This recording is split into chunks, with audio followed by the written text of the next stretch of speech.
गेहूं काटता, गेहूं काटता। presented by AK Top Star.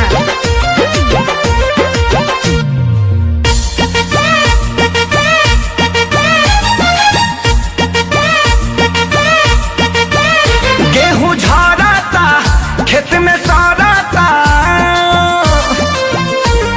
एहो गेहूं झड़ता खेत में सड़ता।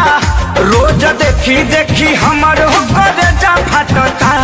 भतारी साला सब दिन के गेहूं काटता, भतारी साला सब दिन के गेहूं काटता। जब मना करी हमारा के रोजो डांटता, जब मना करी हमारा के रोजो डांटता। भतारी साला सब दिन के गेहूं काटता, भतारी साला सब दिन के गेहूं काटता।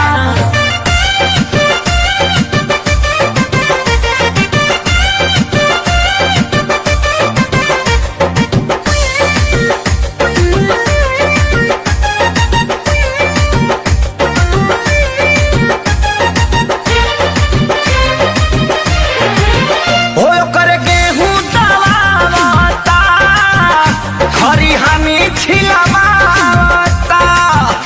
एक त गरमी सतावता, किसी किसी मुहबावता। ए सखी सुनो ना, ए ओकर गेहूं दबावता, खरी हमी छिलवावता। हो एक त गरमी सतावता, किसी किसी मुहबावता। दुखवा ताही हो कैसे कही हो, भइल कुकुर के रहन जूठे पतल चाटता। भतारी साला सब दिन के गेहूं काटता, भतारी साला सब दिन के गेहूं काटता। जब मना करी हमारा के रोजो डांटता, जब मना करी हमारा के रोजो डांटता। भतारी साला सब दिन के गेहूं काटता, भतारी साला सब दिन के गेहूं काटता। Presented by AK Top Star.